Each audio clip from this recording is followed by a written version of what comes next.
So beautiful. Piece of art. Oh, see?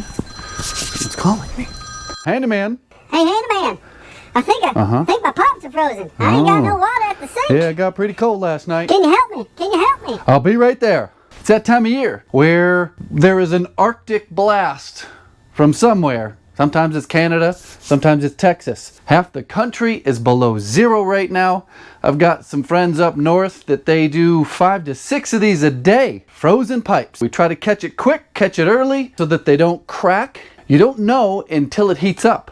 Once it heats up, that water starts flowing and whoa, you have a jet blaster somewhere in your walls. Here's how I handled today's call. So this is real close to the exterior wall.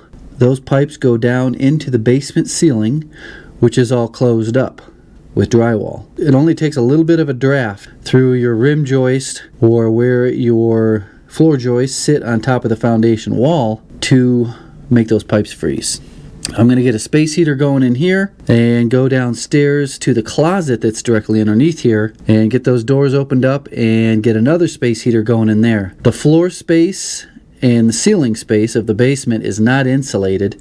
It should be insulated around the rim joists. This being a 90s house, they didn't use spray foam back then, so I don't think this is like an Energy Star rated house where they go around and check for drafts, things of that nature.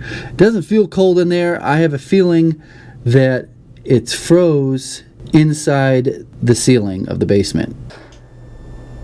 So we're getting a little drip. I don't know if you can see the little light kick on there. So I'm going to keep this open. If there is a crack in the pipe, I want the water to go out here and not through the tiny little crack. So I'll leave this open until I can verify that there's not a crack. Hopefully I'm not opening up the basement ceiling. So right back in there in that corner is where the sink is, where those pipes go into the sink, or when those pipes go into the floor, which is the ceiling down here. Right over here we've got a utility room, and these pipes right here, that's the hot and the cold right there that run to it. So if I get a little step ladder or something, I should be able to get my head up in there and look down to verify that there are no cracks in the pipe. Okay, you see what that is there?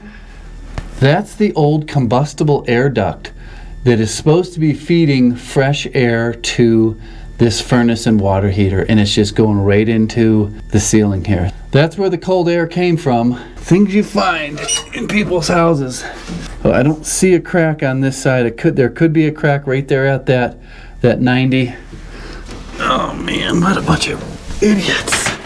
So this is the furnace room. This is the low combustible air duct, and there's supposed to be a high combustible air duct to supply air for this furnace to burn and this water heater to burn. So they rerouted the low over to here when they remodeled and finished this basement, but they left the high right next to those pipes. It's almost impossible for that not to freeze. That's just crazy.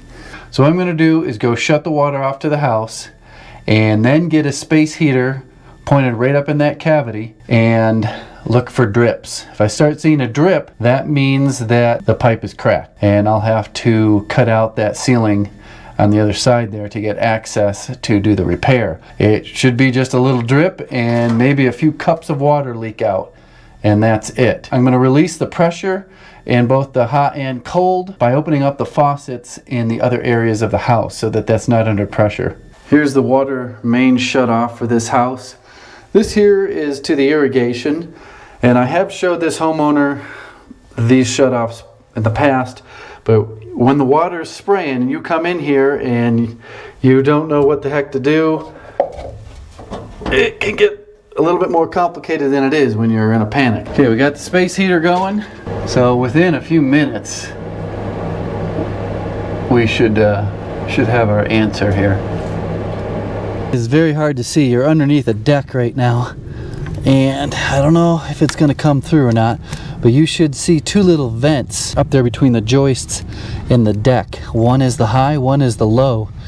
The high is the one that's not rerouted over by the furnace and is just dumping cold air right inside the ceiling there, right next to that water pipe. We got some water flowing now. This is just a little bit of water pressure that's remaining in the pipes. I do have the water off, and I let most of the pressure out by opening up other sinks. So now I'm going back down and stick my head up in that bay and see if I can see any drips from a crack. Sign, I don't see any drips yet. So there's that pipe that goes off to the right into the next bay over, and I can't fit my head up in there, but I can fit my cell phone up in there to try to take a video, because it just goes through that little hole there, right there. Makes a right, then goes straight up through the floor, so there's not much distance. And if you look, this may have happened before. You can see some water staining on the side of that joist there. So I think we may have avoided a major catastrophe. I'm gonna go turn the water all the way on and see if we get any leaks. But I'm going to the other side of the basement to turn the water on, and you guys will be able to see if there's water spraying out before I do. I'm just going to turn it on slow.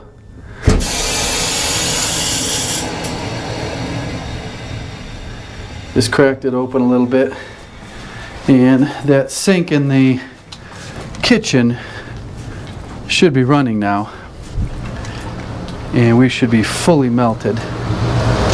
Getting back up the ladder.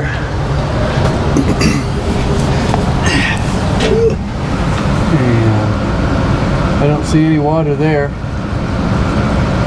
That's a good thing though. I got real lucky on this one. Didn't have to do any work really. Just heated up the pipe, turned the water off first in case there was a crack. If there was a crack, it would just come spraying out of there like a fire hose. So you turn the water off, reduce the pressure in the pipes by opening up some other faucets, and when you do turn the water back on, have a faucet open. The closest one to the crack is best. What that's going to do is reduce the amount of water that's going to come through the crack. Water is going to go to the path of least resistance, which should be out the faucet and not out the tiny little crack. There's a little handyman video for you. I think I got another little handyman video for you next week, and then a massive project begins. Big massive. Lots of massive stuff going on. Probably won't be doing very many handyman stuff for the next several months, so just 2 more left, and then we will be doing nothing but remodels. Goodbye.